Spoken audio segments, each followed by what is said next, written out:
there are still people that are just finally taking the cruise or their vacation that was canceled for the pandemic. But that's more because of their yeah, that's more because of their schedule.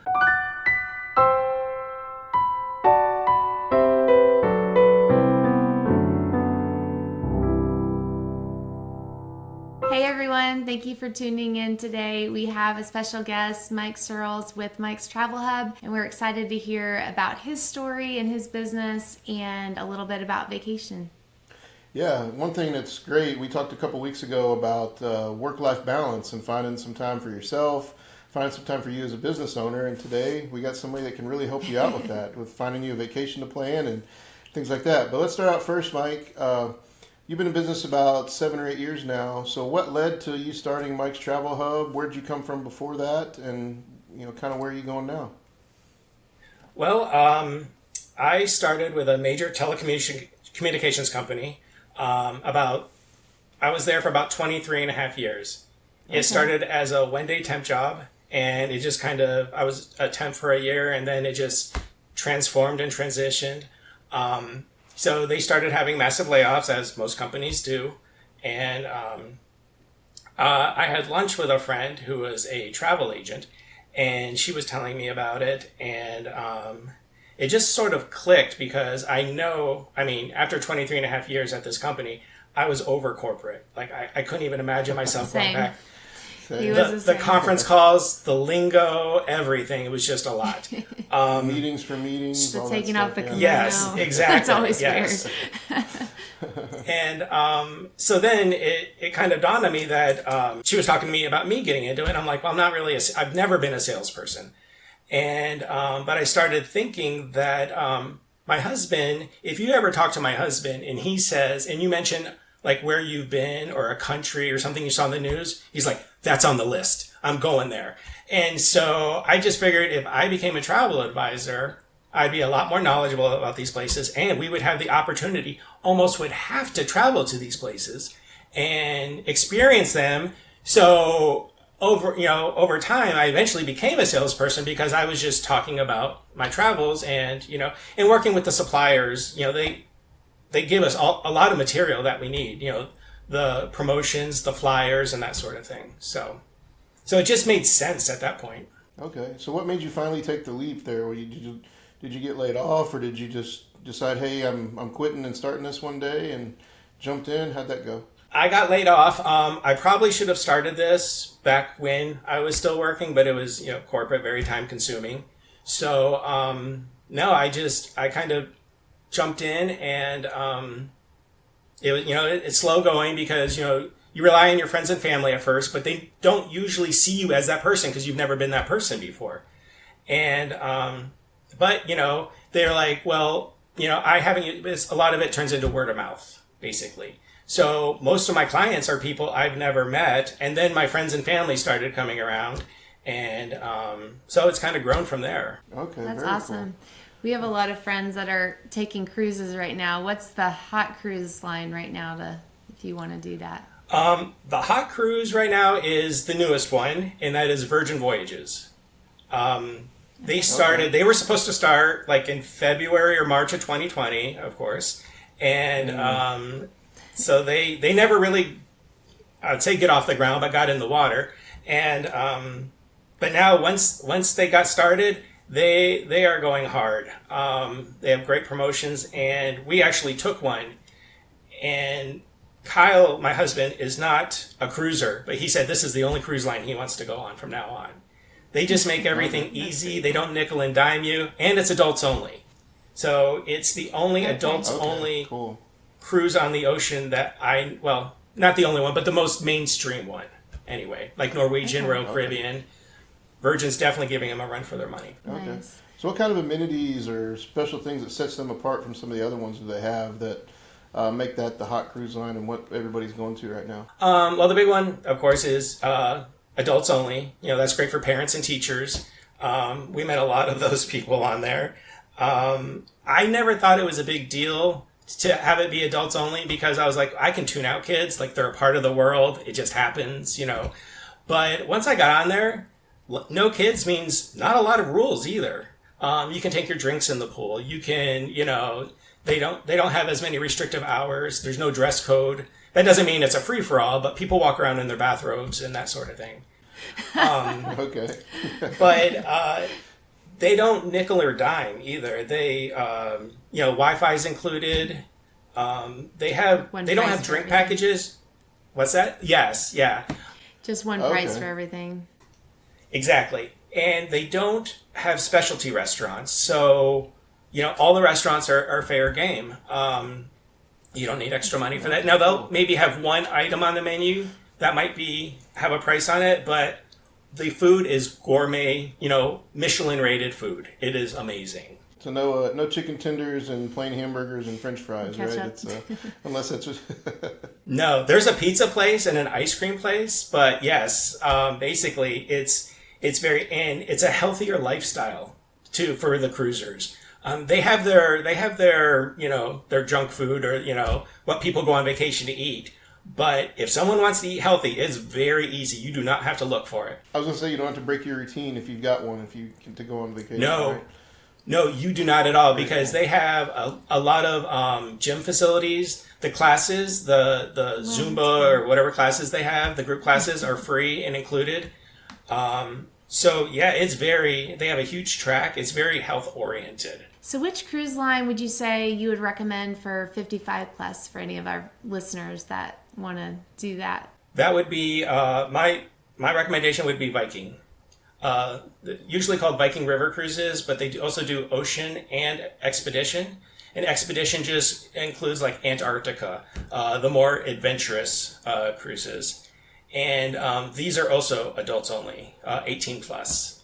So they're a little pricier. They are targeted for the 55 plus. Not only do they have most of their drinks included in the Wi-Fi, they have one excursion at each port that's included in the price, where you meet with a local and they take you around and you can experience the culture. So if you like learning or just getting into the local flavor of a place, this is a great cruise line. I had a question as you kind of came out of the pandemic. What kind of things are you seeing? Once things kind of opened up a little bit, after the pandemic, it seemed like a lot of people were traveling locally and doing things like that. What are you starting to see now that everything's like fully opened back up 3 years after the pandemic? Or is everything back to normal, or are there things that people are doing that they didn't get to do for 3 years? What's going on what kind of trends are happening there at vacations? There are still people that are just finally taking the cruise or their vacation that was canceled for the pandemic.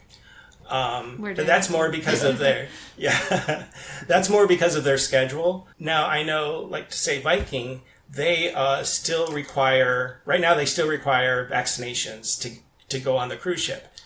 I had somebody email me and ask me about that, and so I double checked with them, and it was funny because I called them that morning because they emailed me overnight, and they said, it's funny you should ask that because we just got a memo this morning that we're lifting that restriction for the November 1st and after cruises. So yeah, people were excited about that, but I guess they were just being overprotective or, protective of their 55 plus clientele.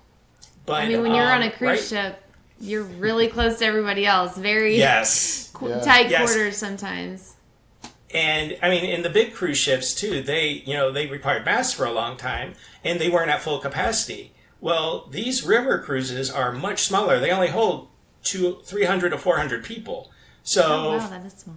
For them to not have a full capacity is like a huge, financial challenge too. But it's hard on a ship that small to like space people out. When people started traveling after the pandemic, it was called, revenge travel, because they were tired of staying at home and they just had to get out.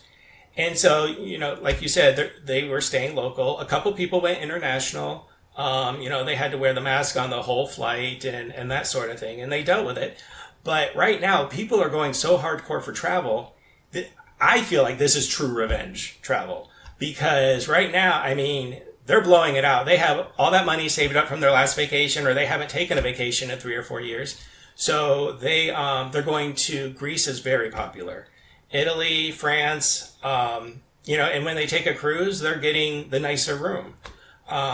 the extra amenities, the extra space. So, yeah, Virgin has been very popular, like I said, and, there's been a lot more river cruises, and people, still need to get out of the house because they just haven't yet. That's cool, yeah. Especially here in Georgia, I felt like we were a little isolated to that here in Georgia because things opened up fairly quickly and people kind of got back to it. But Kemp did a really good even job then, keeping everything open. everybody kind of was able to manage it in here. But when we'd travel a little bit other places, and we were like, wow, everybody's still locked down. Like even Texas and up in the Northeast, we had to go for some business trips. We're like, wow, man, and talking to friends up there. So I can see that we're actually just now. We just planned a trip. We'd promised our son we'd take him to New York City in April of 2020, and obviously that didn't happen. We had to cancel yeah. it. We had everything booked, like we were. I'm sure, yeah.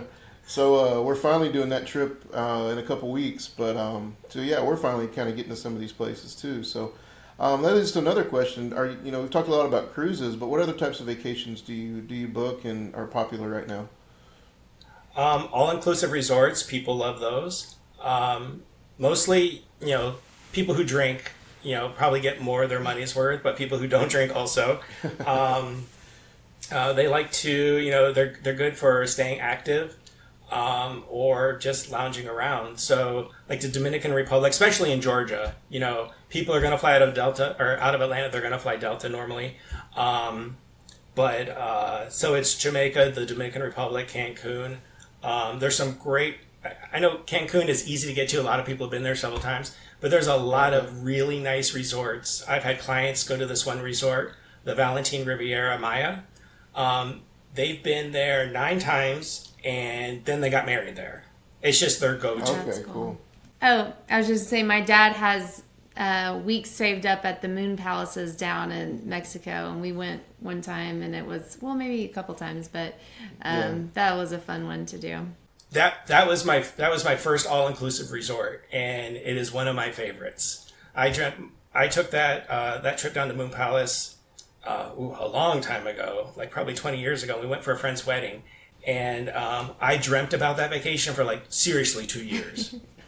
Yeah. So that was a lot of fun sitting by the pool, and there's you're sitting actually by the pool. There's iguanas on the walking around by the pool and hanging out. They have the mariachi bands that come by at dinner and play for you. That was really cool. So, and even that was a cool one. We did right there. It wasn't at the Moon Palace. It was maybe about 30 or 40 minutes south, and we did cave diving, spelunking. Oh yeah, and that was so much fun. There's all the different stuff. I would have never thought all the stuff you do related to that vacation, but we did a lot of really cool things that time. That's the thing. A lot of these resorts, you may not feel safe in that country, but if you take an excursion, it's all guided, and you're completely safe. It's like being as safe on the resort, but you find yourself doing stuff you would never think that you would do, especially staying at a resort. But all the excursions are extremely professional, and everyone's friendly. That's cool. I wouldn't recommend people that don't like tight spaces for that, because you get, pretty close, and you have to definitely go under a wall and swim to the other side. So yes, there's a lot of fun things. What are some of the excursions you can do in some of the places in the Caribbean? What have we done? My family's done cave diving, or going into a cenote. It's they say it's where an asteroid crashed at one point, or a meteor, and now it's this underground water hole, and that's cool. So you could swim in that. There's the Chichen Itza, the ruins outside of Cancun. There's ruins out of Tulum and outside of Cancun. We've seen them both, but usually kids end up saying chicken pizza instead of Chichen Itza.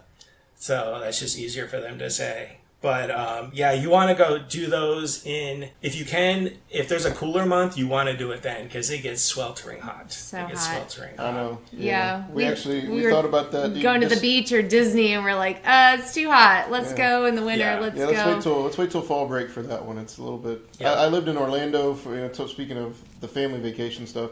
I lived in Orlando for a few years, a long time ago, and I was like, no, July in Orlando, standing in line at Disney World is not a fun time.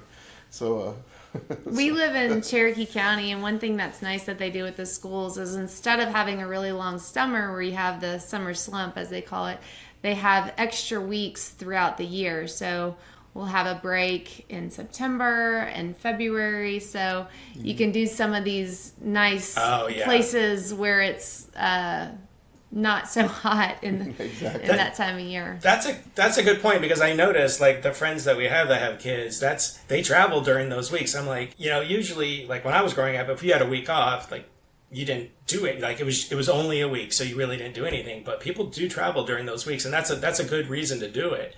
I might use that in some of my marketing. If I might be the last one to figure that out, but Yeah. Well, it's nice because, right now in New York, it's great because it's summer, but it's blazing hot. And we went to Disney World one year when our son was young. It was the week between like spring break for high school and spring break for college. Yeah. And there was nobody there. I mean, nobody. It was, and I think school they're was all in at the session, resorts. but but he was in like pre-K or something. So we were like, okay, he can miss a week of pre-K. But I mean, it was like the lines were not even there. We were walking through all the ropes. So that was really cool to do that. But, you don't want to take your kid out of school for a whole week. They'll miss everything. No. And then you get the marks on the report card, absent. Yeah. One thing I want to transition the conversation to a little bit is, so you've built a business over the past 7 years. What kind of things what advice would Mike Searles have for entrepreneurs looking to build a strong network? I'm sure that's a big part of your business. And how have you built your network and established your partnerships with different businesses or different people?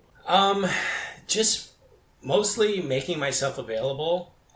Just being out there, being willing to talk to people. Consistency. Have people see, if you're going to post, be consistent posting. I'm not always good about that, but people see these things. And one, it reminds them you're around. And just because you're posting about something doesn't mean that's what they're going to book about. That's what they're going to book. But it just reminds you you're there. And, that they're like, I was thinking about this one trip, you can help me with that. So consistency is big. And just, staying in touch with people. That was especially driven home in the pandemic, because the only time we talked to people is when they were canceling. And, our whole job was, doing during the pandemic was going through more training because we had time, and staying on the phone for 6 to 8 hours with the suppliers, canceling and rebooking, hopefully rebooking. Because we stay on the phone, so you don't have to, you can go about your day. So, it was just driven home that, contact your customers, tell them you're still in business, let them know you're here. If they need anything, when they're ready to rebook, that sort of thing. So it's just really being available and personable. So they want to do business with you too. What are some other things people might need to think about if they want to book a vacation, and some of the benefits of using a service like yours? I am a person just with a cell phone, so I usually don't get two calls back to back. So if you call me, I'm going to pick up. Right now, I've kind of grown my business a little bit in the last month and gone international. So my phone has been ringing at all times of the night. If I don't answer it, then I wake up immediately and call them back. So Okay. It's just, being available, having a relationship where I get to know what they want.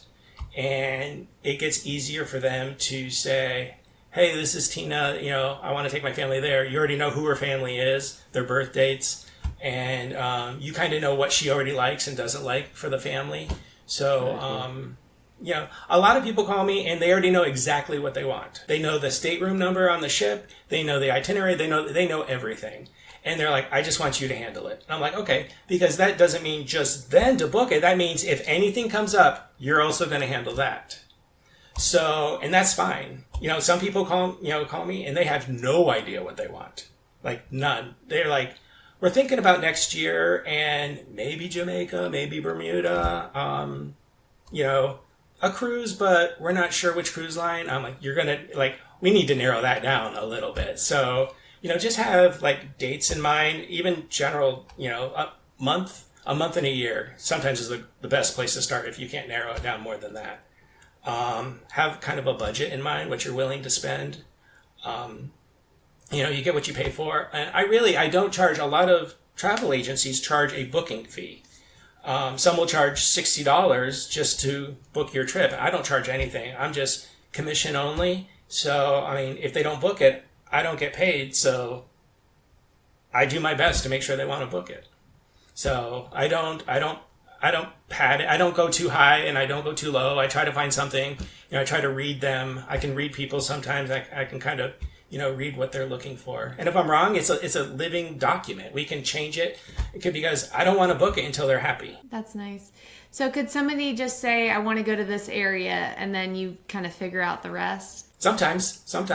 If they have answers when I have questions later, a lot of times we'll ask clients, what type of, when you go on vacation and you get home, what type of pictures do you want to see? Do you want to see activities? Do you want to see like scenic? What do you want to see? And then that gives us a broader view of what they're looking for. I think a dream vacation for me would be where the water is so clear that there's like you can see the boat. Oh, yeah. See under the boat and the little huts on the water where you have to, take a boat to get there. That's always been something I want to do. It's been tough as a small business owner, being able to have enough, have enough time blocked off where you feel like you can completely disconnect from your business for that long to be able to travel to some of those places. But yes, that's why I'm always working towards.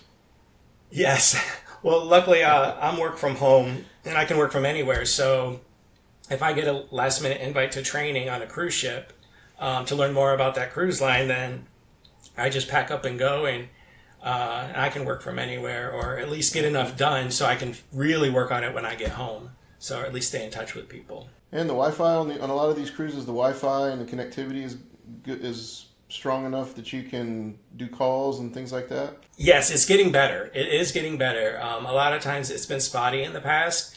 But I know, for example, Royal Caribbean has partnered with Elon Musk's company, and they're getting was it satellite Wi-Fi. Well, you started this business, so is this a business a full-time thing, or is it something that you can be doing part-time? What are some of those things that you're working on there? Yes, I'm doing this full-time. From the salary that I had at the corporate job. So I need to do this full time. When I focus on something, I really focus on it. So it's not like I can personally have a day job and then do this on the side. But most people I know do this part time. They do have a day job because, luckily my husband has a corporate job where we can have, benefits. A lot of people don't have that. So they still need their corporate job for stability and for benefits. I do this full time, and I've been working on making sure it takes up most of my day, like making sure it is full time, which, like I said, I've been building my business. I've taken some strides in the last month or two. So it's definitely getting to that point. Well, I think we're running close on time. Is there any last advice for business owners or things to check out, or and also how can people get in touch with you or get more information about your business? People would like to get in touch with me. They can email me at mikestravelhub@gmail.com or call me at 770-710-4429. And then, I'll be willing to talk to them about my business. For entrepreneurs, or people who travel, definitely check out Virgin. We didn't meet one unhappy person there, and there was never a line at customer service. Like, we've been on cruise lines, and there was always like a 30-person line, and it was amazing to me that we just walked right, we had a question, we didn't even have a problem, we just had a question, we walked right up, and nobody was standing there. Like, we just walked right up, asked our question, and walked off. So everybody was just happy. Like, I can't promote them enough. But if there's any aspiring entrepreneurs, if they would like to start, in the travel business, contact me and I can assist you with that also, and give you the do's and don'ts and what to look for. Well, thank you, Mike, for being on the show today. Great content, great learning about the vacations that are out there to take and what's popular right now. And everybody, thank you for tuning in to the Married in Business podcast this week. If you liked what you heard, make sure you hit the like and subscribe button below.